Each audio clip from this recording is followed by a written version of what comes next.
What up there, Cyber Friend? This is Mitty Man coming back at you from Walker's Music.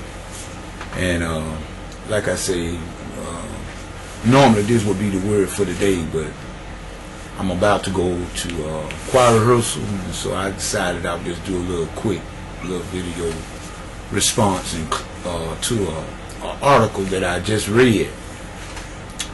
It was sent to me by one of my subscribers on YouTube, Thomason17, and it was about this interview that Donnie McClurkin did with this, I believe it was Essence magazine, maybe. But at any rate, it was so on point until I just had to come back and say something about it. I really commend. I've often quoted Donnie McClurkin. I always make reference to his songs, especially one of my favorite, "We Fall Down." But Thomason17 sent me this link of this interview that he had, and he was really he was coming down on the people that pastors that said that rides on the backs of their members. They are rich and getting rich, but the members are living, quote unquote, in maybe the poverty level. And I can agree, and I can agree with Donnie on this thing. I've seen it, and I've often asked my own self that question too. Jesus led by example, and as we notice, every time when Jesus, he always had his followers as his best interest. He wasn't concerned so much about what his needs were. And I remember once Jesus telling the disciples that my meat and drink and my food and drink is to do the will of him that sent me. I got some food that you don't know nothing about. And you know, even to the feeding of the multitude, more than one occasion he fed over 5,000. Jesus always took care of his followers. He always said, every time he said, Jesus had compassion on the people. And I can really see where Donnie is coming from. And when you look at it, and I mean, you know what I'm saying, he was not trying to be judgmental. He wasn't judging anybody. He was just speaking of himself, that he refused to do and live a certain lifestyle. What? I mean, if people can't get, I mean, if you're a pastor and people can't come to you, they can't even get close enough to you to shake your hand. I don't think so. I don't know. I don't think so though, because they said when Jesus was ministering, the people were pressing up against him. There's so many people, they were coming up and they were pressing him, and he was trying to get through to make his way on to the next place of town or whatnot. People, I don't know about a lot of these things, but I do know that we must be authentic and for real. And I'm with Donnie on this. And if I'm gonna teach prosperity, in other words, and if I'm prospering, then the people that I tutor and the people that I nurture should be prospering also. Not with me riding in Mercedes-Benz and Cadillacs, and they riding in hoopties, as we call them. You know what I'm saying? So I'm with Donnie on that. I kind of frown on that a little bit, and I'm not gonna be too quick, you know, to lay a hand on anybody. But I see where Donnie is coming from. So I'm gonna let you be the judge of yourself. You just take a look, you know, let the Spirit lead you, because you can see things when there's something is not kosher about a thing. That leads me to say some things, you know, about this thing about jealousy and envy.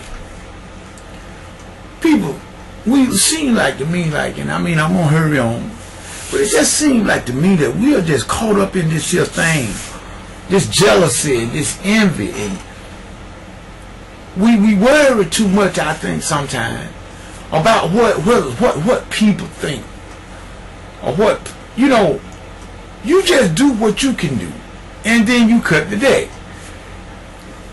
You know, I got brothers and sisters on me.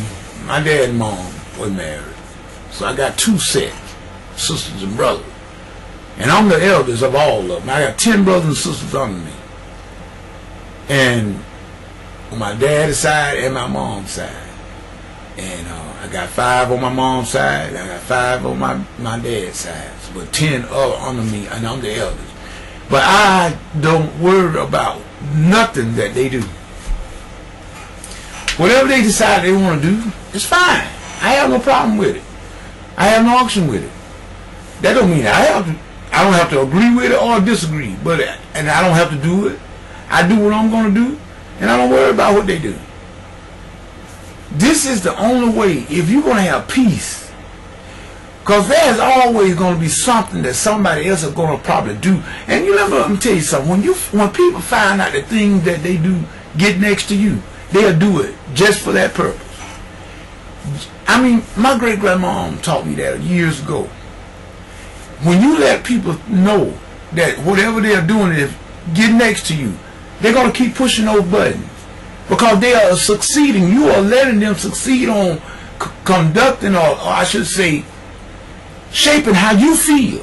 And how some people mess up people's whole day. You let somebody else mess up your whole day just for some old silly mess they done. And they meant to do it because they knew they were going to punch the right button to get you going. There it is.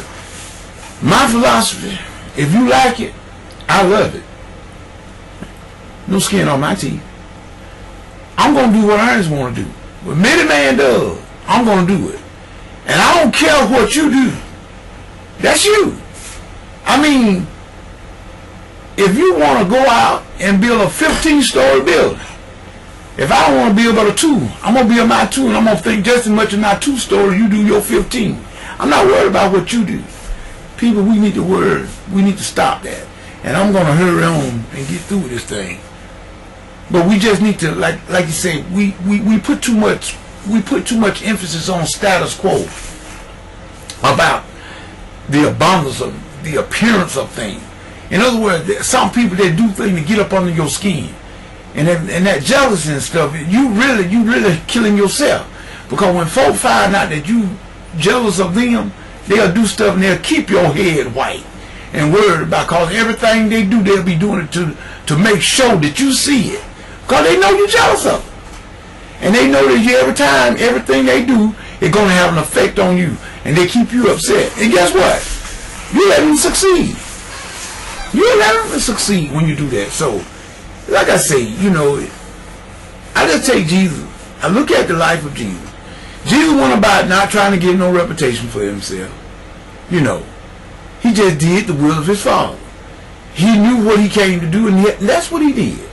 So therefore, each of us, we should find out what it is that we're supposed to do.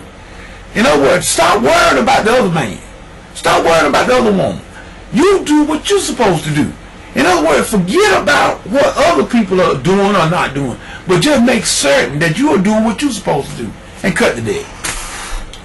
Cut the debt. You will be more happier, and you won't have to take as many goody powders and BCs for a headache caused by external things, worried about external circumstances, and it's keep you vexed in your spirit, and you can't be creative when you're inundated and bunkered down with a bunch of junk, and which is nothing but mess. I mean, that's all you can see now. Mess. Mess everywhere. Mess in the church, mess at home, mess in the street. You can't go nowhere unless you're confronted with a bunch of mess, and most of the time it's about nothing. But if we just stop being worried about what others are doing, do what you're going to do, cut the deck. Don't worry about it. Never let other people dictate what you do. And if that's the only motivation you have, you're doing something just because somebody else is doing it, there's nothing worth it anyway. Nothing to it. There's no substance to it. So, Mitty Man got to get ready to get out of here for choir rehearsal and everything. I just thought, like I said, Thomas Song 17 sent that link. And I'm going to try to get that link. I'm going to put it up maybe in the comments page or something, but I'm going to put that link up so everybody take a look at it and read it, and what Donnie McClurkin had to say about that particular subject. And I think it was right on point. So this is Mitty Man saying peace and goodbye.